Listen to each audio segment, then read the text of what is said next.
Hey everyone, Ashley Mailloux and Mike Beer here on Thursday at Santa Anita. They have a loaded card, 11 races, 6 of them are graded stakes races, and the late pick 5 is going to get underway in race number 7, a grade 2 event, the San Gabriel, at 1 1/8 miles on the turf. And Mike, looking at this field, I think there's probably one name that really stands out on top of the others, but still 9 runners in here, some other talented horses, but making the mention here of the 4 Johannes.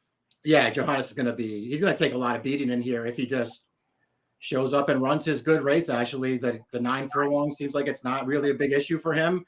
I guess the major question is, will he hold his form out of the Breeders' Cup? Because we've seen a lot of those Breeders' Cup horses run back since then, and they haven't run that well.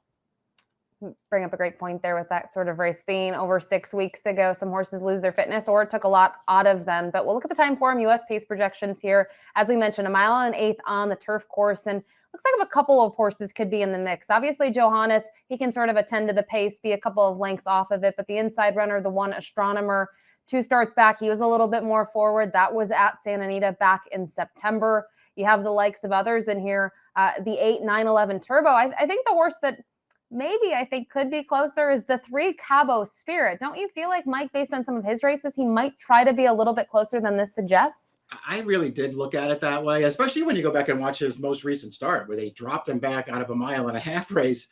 I just felt like he was really compromised by having post 12 that day. He moves inside here. I think he'll go forward. I can see the 1 and the 8, I guess, being up there, but it's not like either one of them are blazers. And, as far as the favorite goes, he's just, the main thing with him is he's so tactical. He gets one good trip after another in his races. And note here, the LP flag, late pace from the 2 Easter, who is a deep closer, and he was 4th last time out. Now, speaking of 4th last time out, we're going to take a look right at that replay from the Seabiscuit handicap as we talk about Astronomer here and many others. Mi Hermano Ramon ends up being the winner of this race, but Astronomer, Easter, SEAL Team, and Cabo Spirit, they were all participants in this race. And just curious, Mike, to get your overall thoughts on these horses coming out of the Seabiscuit. Overall, I thought the winner ran really, really well in here, but he did get a very good trip in this race. And, if I was going to take, anybody out of it, I guess I have no problem with the horse that won the race coming right back. I think he's a good horse. And I just, I know Easter, doesn't win very often anymore these days, but man, he ran well in that race. And to me, if you're going to take somebody who you want to say didn't get the best of trips in there, it was probably Easter. And we talked about Astronomer. He had his post 1 in this event. I think he raced fine in there. The blinkers are going to come off, though. You wonder if the thought process there for Simon Callahan and the connections are to have him a little bit closer. I mean, he was rolling late, but I think you've mentioned it, Mike. The winner was very good, and the runner-up came flying from the back of the pack. Yeah, exactly. And as far as I could tell, and obviously people can go back and watch the full replay and make their own decisions about it, but I thought Astronomer had a really good trip in that race. He had every chance to win, and he just wasn't quite good enough. I mean, it's not like it was a terrible performance, but he just wasn't good enough in there. And now he brings a pretty long losing streak into this race. Speaking of losing streaks, the 2 Easter, you've mentioned a horse that maybe had some trouble last time out. He was 4th, he was steadied early. Only misses by a length. He's had some gaps in between those races this year consistently, and it's a losing streak. He's 0 for 5 this year, and it's in deep contrast to last year where he's 5 for 8.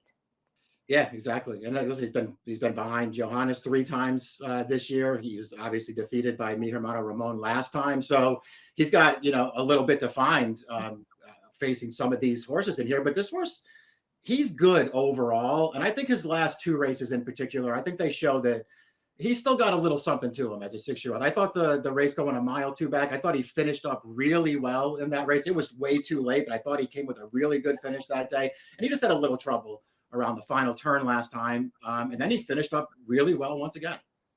The 3 Cabo Spirit, we talked about maybe trying to be part of the pace scenario. Mike, you talked about maybe being compromised last time out with the post. I think it's also interesting to see him cutting back in distance. When you go to the races 3 and 2 back, we're talking 1.25 miles, 1.5 miles. They pushed it and it worked at 1.25 miles, which maybe in some ways was a little shocking, but he set very soft fractions in against a big field of horses, but he sort of did what he needs to do, right? He likes to be forward in his races. And then last time out, not a great performance from him. We talked about the post. I'm also just curious, now he's going to go 1.8 miles, 2 shorter races consecutively off those distance starts. Yeah, and I don't mind him going a little bit shorter. I realized that they, tried some different things 2 and 3 starts back, going longer distances. Obviously, the Breeders' Cup Turf, you don't want to hold that race against him, but he did sort of steal the John Henry on a really slow pace.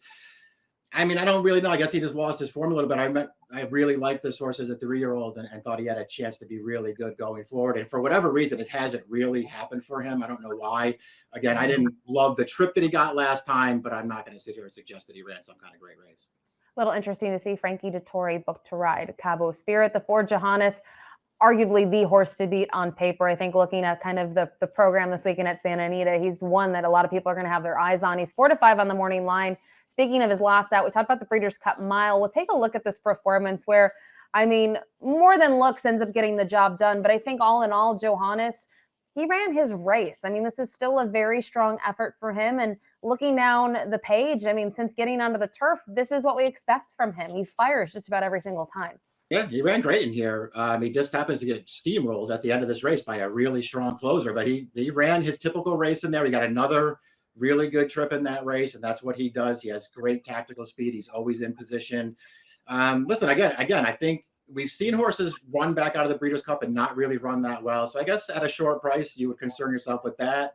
And then I'll throw this question to you, Ashley, and let you, sort of comment on it. Do you worry about 9 furlongs for this horse? I know that he won the Eddie Reed over the summer going this is at Del Mar, but man, did he have a super soft trip in that race, close to a slow pace.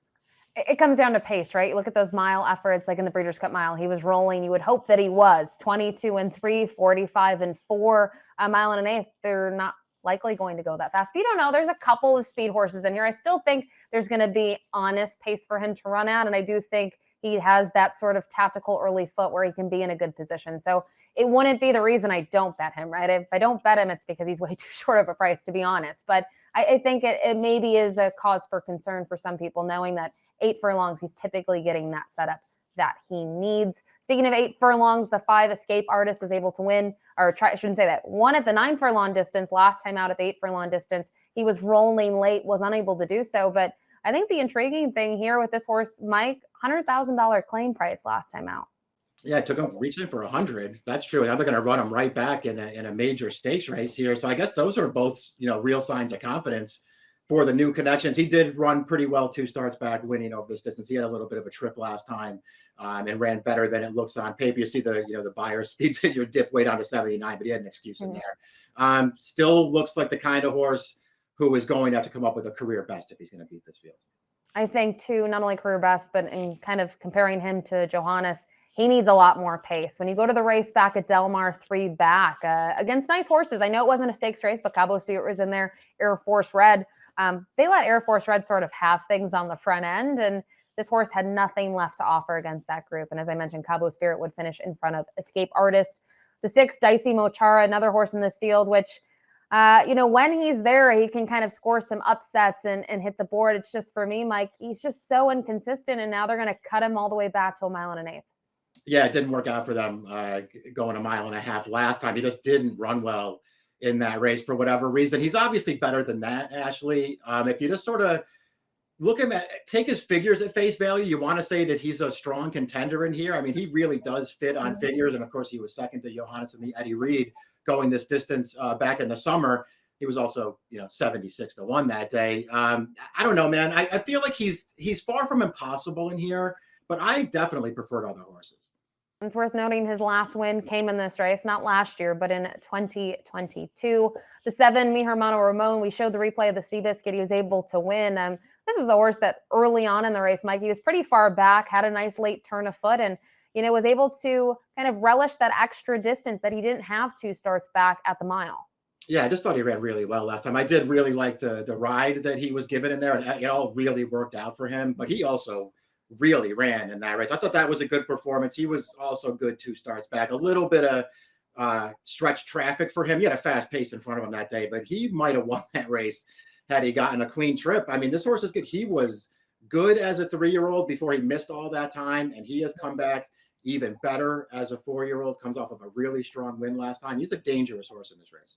The 8, 9, 11 Turbo tried the 12 furlong distance last time out, was 3rd in that event. I thought it was an okay performance. Obviously was able to really step up after that just horrible trip over the yielding going at Hawthorne. Wanted no part of the surface, I think, and just really didn't offer anything. And a little inconsistent as you go down the past performances, but you do wonder from a pace perspective where he could be placed early. Yeah, I think he is one of those horses who has really good tactical speed. I mean, he's so adaptable to different distances and to different pace scenarios. So I think the last thing that I would worry about with 911 Turbo is, what kind of trip is he going to get in here? I think the real question is, is he good enough, really good enough to beat, to win this race if everybody shows up with their good race? I'm not wholly convinced. I'm a big fan of this horse. I do think he's a little bit underrated, and I do think he can get the right trip in here. And I don't mind them dropping back in distance at all. I'm curious to ask you about the 9 Seal team, who in his return to the races, almost a year layoff, he was highly bet. And I'll be honest, I picked Sumter in the race, so I was happy with the outcome. But they obviously had high expectations off that return to the races to put him in a grade 2 next time out. And he had the lead late and surrendered. I just am not enamored with those 2 performances, knowing that these connections typically do really well with horses returning off those lengthy layoffs. And he's left something to be desired. Yeah, I don't, especially in the last one, right? He was going to get some of these horses. He got a great trip in that race, ran to the lead in the stretch. Looked like he was going to win to me when that field came to the 8th pole. He just wasn't good enough at the end and was actually pretty easily outfinished. And they're a little bit disappointed. I guess the flip side of that, though, is he is really lightly raced. He was just getting good at the end of his 3-year-old campaign, of course, with a stakes win over this course and distance. And now he's 3rd off the layoff for Mandela. Maybe he's ready to step forward again. And if he does, he could be right there. And with Umberto Rispoli riding Johannes, you can see Flavien Prat picks up the mount, was aboard this colt in the career debut. So that's a field of 9 for the grade 2 San Gabriel. It's top pick time. I'm not going to get creative, not going to get cute. You're not going to do that either, Mike. When we look at this field, I mean, Johannes sort of towers over the field. And even if there's reservations about horses bouncing after Breeders' Cup performances or 9 furlongs, they think his resume out of the horses kind of returning to the races since the Breeders' Cup is one of the best ones. Yeah, he's just really good. Overall, he's just really good. He's way the horse to be in here. I thought long and hard about taking a shot on top with the number 2 Easter, just because I know he's going to be a good price. And I do think his last 2 races are actually pretty good. Just feel like Johannes is going to be really, really hard to beat here, and ultimately decided just to take him on top. Similar thought process for Mike and I here with underneath, using horses that were in the top 4 out of the Seabiscuit. 4-2-7-3 for Mike, 4-1-7-5 for me. It's race number 7 at Santa Anita this Thursday. It not only kicks off that late pick 5, but also the all turf pick 3. Good luck.